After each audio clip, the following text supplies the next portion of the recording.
The question on the floor in our series, which is called The Eternal Perspective, is how do you put life together so that it works? So when it comes to living life, God chose a person who would be the best qualified to teach us about it. Not only did he choose the best person, he chose the person who I am going to talk about today to write a whole book in the Bible about your life and mine, coming from his life, and his life is the illustration. So there's one whole book in the Bible written about your life and how to live it and how not to live it. 12 full chapters written about that one subject. The man's name is Solomon. The book God gave him to write was Ecclesiastes. If anyone is qualified to tell you about life, it's Solomon. I mean, here is a man who was born with a silver spoon in his mouth. He was the son of a king. And yet, when he opens up his book, in Ecclesiastes chapter 1, the first 3 verses says, the words of the preacher, the son of David, king in Jerusalem, vanity of vanities, says the preacher, vanity of vanities, all is vanity.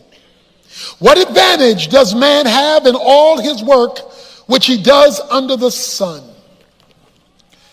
Solomon opens up his book and he tells you when he opens the book, I don't have anything to talk about.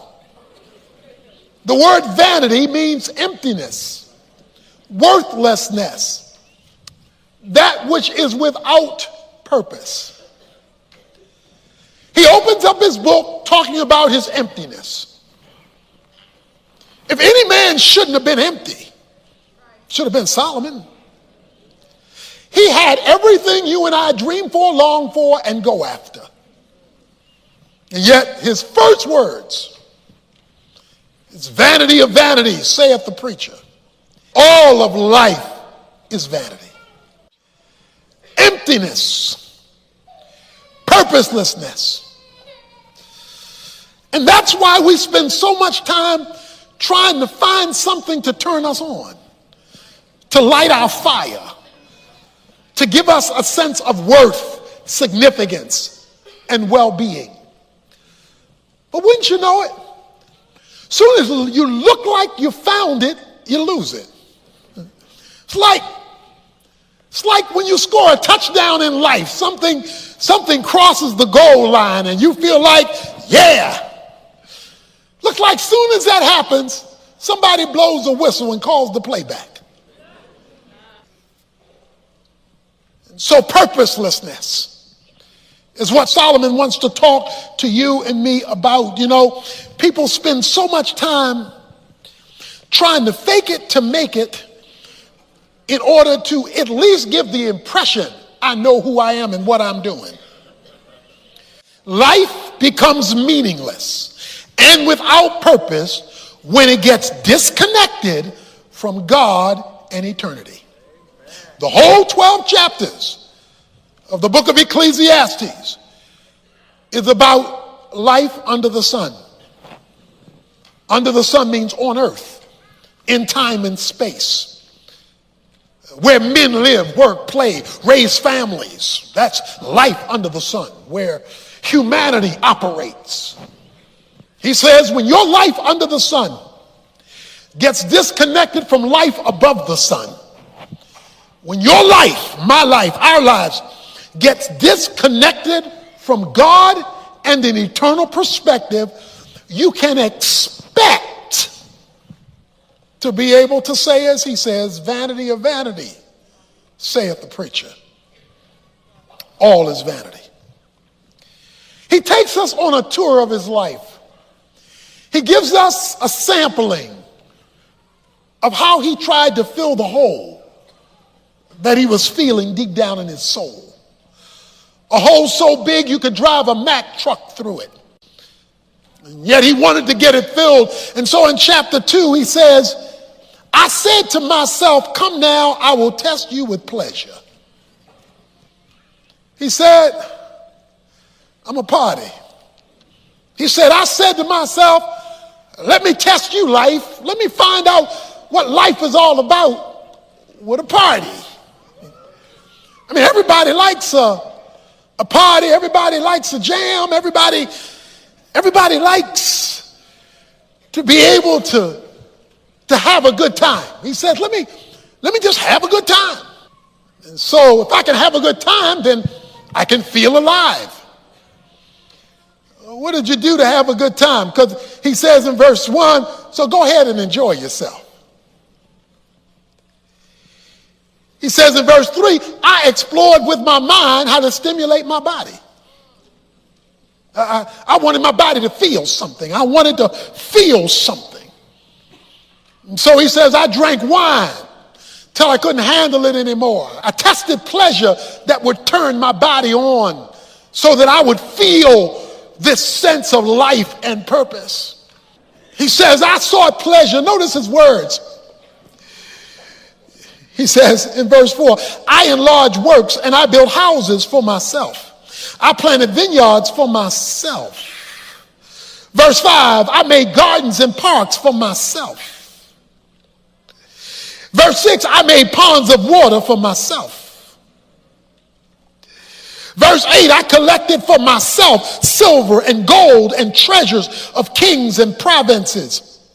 I provided for myself male and female singers and the pleasures of men and many concubines. I was a player. He said, and I did all this for myself because I wanted to feel it. And so I spared no expense. How did the pleasure work out for you, Solomon? How did the party work? How did the good times roll? He said, verse 11, I considered my activities which my hands had done and the labor which I had exerted, and behold, all was vanity and striving after the wind, and there was no profit underneath the sun. He said, after the party, emptiness set in again. He says, it was vexing to me, and it was vanity.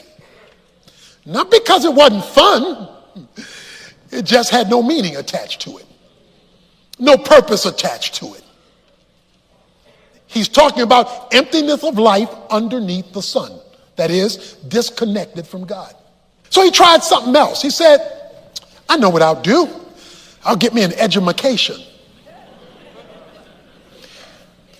Verse 12, so I turned to consider wisdom and madness and folly. For what will the man do who will come after the king except what has already been done? And I saw that wisdom exceeds folly as light excels darkness. The wise man's eyes are in his head, but the fool walks in darkness. And yet I know one fate will befall them both. Then I said to myself, as is the fate of the fool, it will also befall me. Why was I then more wise? This also is vanity. All right, so let's look at what Solomon's saying. Solomon's saying he's the wisest man that ever lived, the Bible says. Nobody was more brilliant in knowledge, understanding, and wisdom than Solomon. So we'll just liken that to education, because he knew stuff. It's better to go to school and not go to school. It's better to know than to not know. It's better to be wise than to be a fool. He says that's better. But then he says, one day I was looking out the window, and I'm looking out the window, and I watched the fool walk by. This is the kindergarten dropout. The kindergarten dropout walked by. The fool, the guy who didn't know, the guy who had no understanding, the guy who didn't make anything of himself. I watched the fool walk by. And he said, when I watched the fool walk by, the uneducated guy, he says, I could see I was better off because I had some information, I had some knowledge, and I had some will. I was better than the fool, but then I got depressed. Well, what depressed you, Solomon? He says, one fate shall befall us all. My education won't keep me from the grave.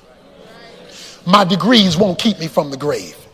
In fact, the fact of the matter is the kindergarten dropout may live longer than me with the degree. He says death is the great equalizer between the fool and the wise man. So he could not find meaning in education because it wasn't going to keep him alive any longer. He said, let me try something else. Let me try something else. The party didn't do it. The education didn't do it. But money, money, money, money, money. He says, but verse 18, then I hated all the fruit of my labor, for which I had labored under the sun, for I must leave it to the man who will come after me. And who knows whether he will be a wise man or a fool, yet he will have control over the fruit of my labor.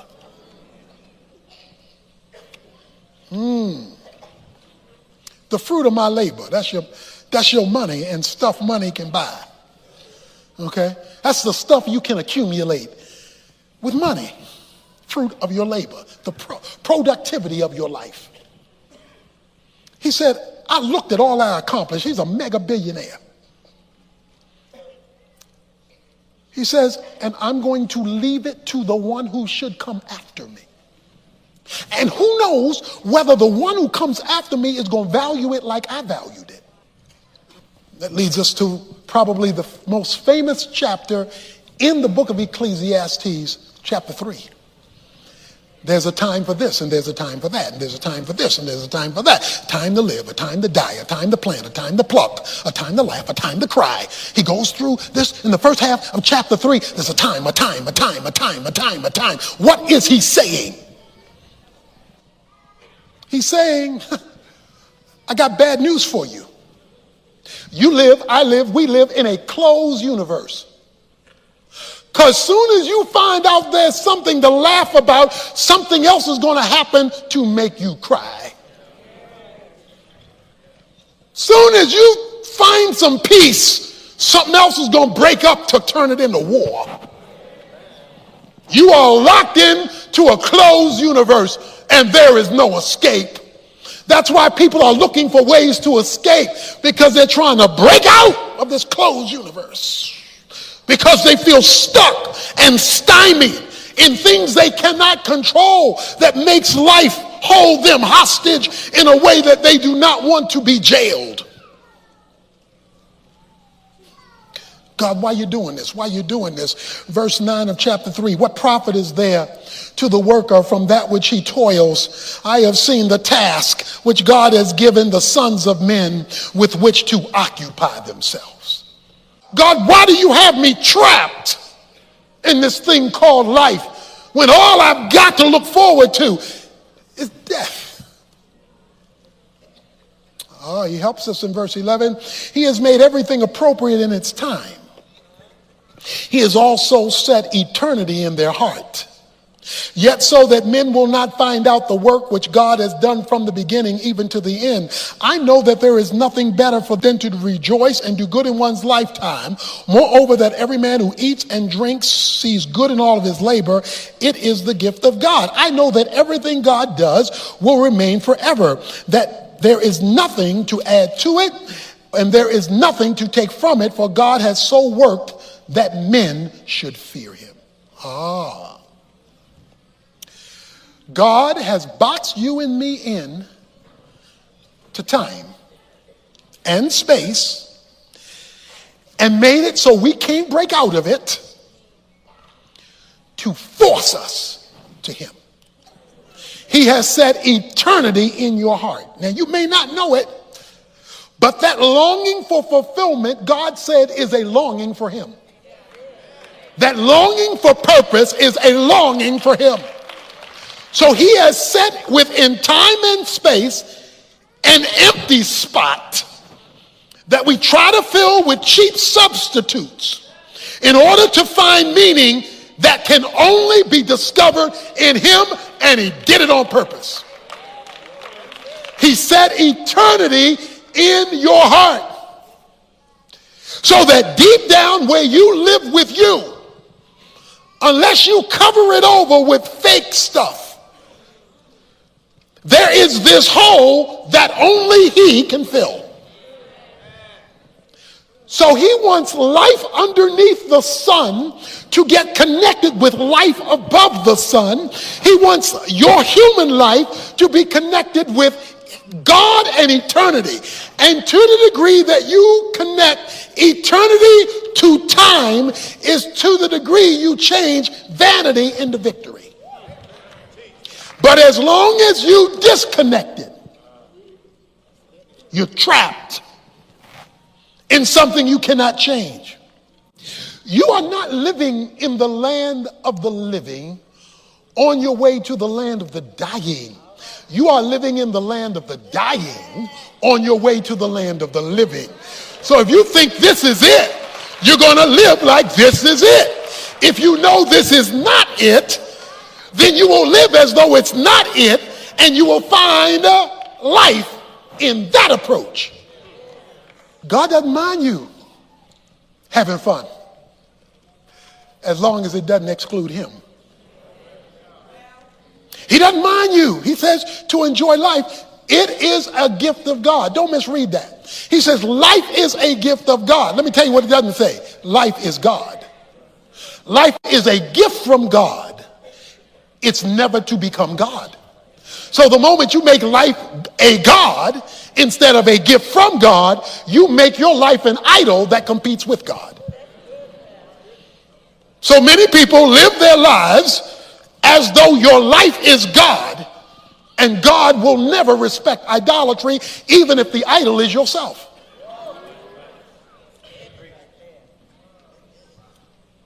Myself. Life without God is like a needle without a thread and a pen without ink. He says, enjoy life, just don't disconnect it from me. All that's legitimate to enjoy. 1 Timothy 6 says God has given you all things to enjoy. If God has given it and God's not excluded for it, God says enjoy it, maximize it, don't disconnect it. And so he closes with the last chapter of the book, chapter 12.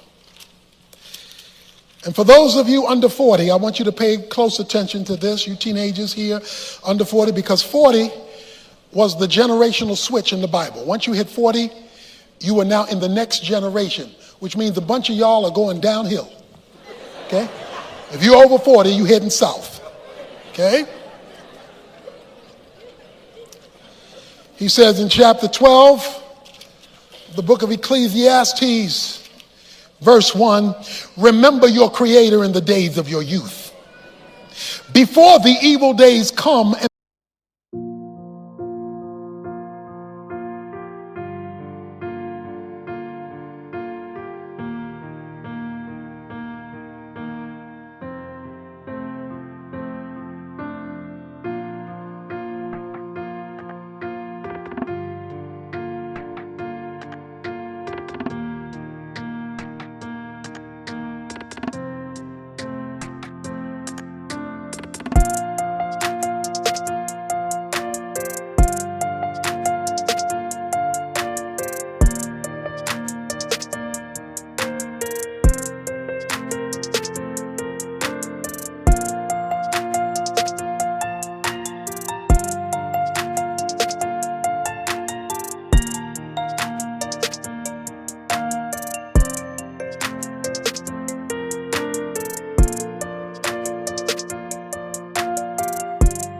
the years draw near when you will say, I have no delight in them. A lot of people want to give themselves to God when there's nothing left to give. They want to read the Bible when they can't see. They want to hear a sermon when they can't hear. They want to serve God when they can't get out of bed.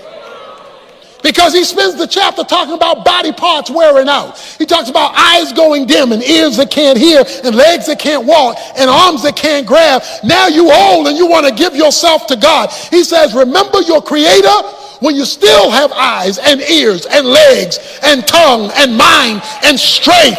Remember your Creator in the days of your youth. Parents, remind your children and your grandchildren to remember their Creator when they have the capacity to do something that matters for eternity. Why? Because of the last two verses. The conclusion, verse 13, when all has been heard, is to fear God, keep his commandments, because this applies to every person. The Hebrew means this applies to all of you. For God will bring every act to judgment, everything which is hidden, whether it is good or evil. Because you're going to have to meet God one day. You're going, whether you want to or not, it ain't over when it's over. You're going to have to meet God. I'm going to have to meet God. So since we got to meet him and we don't have a choice, and he offers us purpose if we meet him now and not just wait to meet him then and enjoy.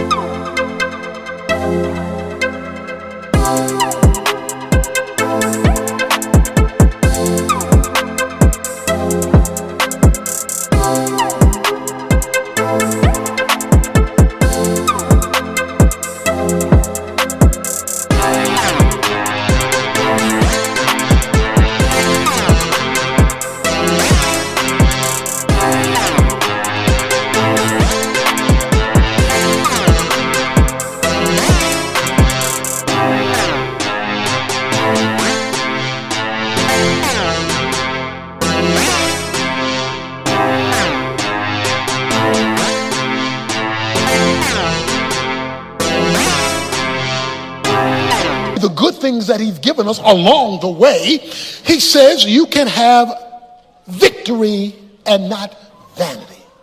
They tell you at Yellowstone Park, don't feed the bears. You go to Yellowstone Park, there's a sign that says don't feed the bears, because you're going to give the bears junk.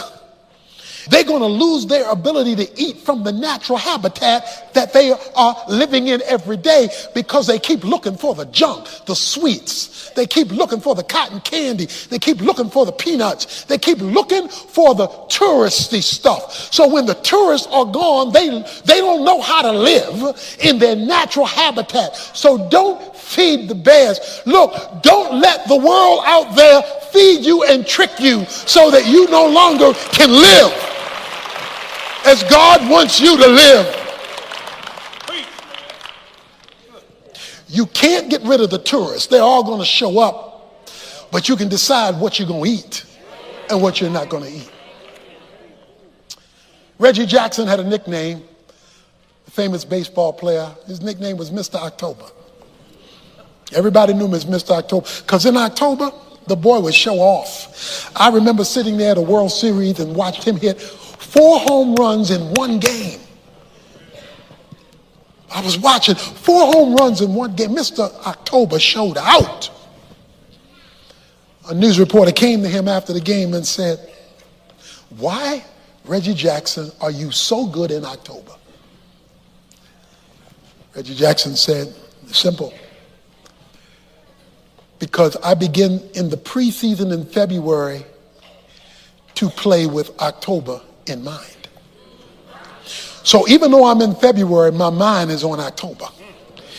And because I never lose sight of October, I can play well in February, March, April, May, June, July, August, September, and I'm really ready to show up in October because I begin with October in mind." So as you leave today, leave with eternity in mind, and you'll do well in January, February, March, April, May, June, July, August, September, October.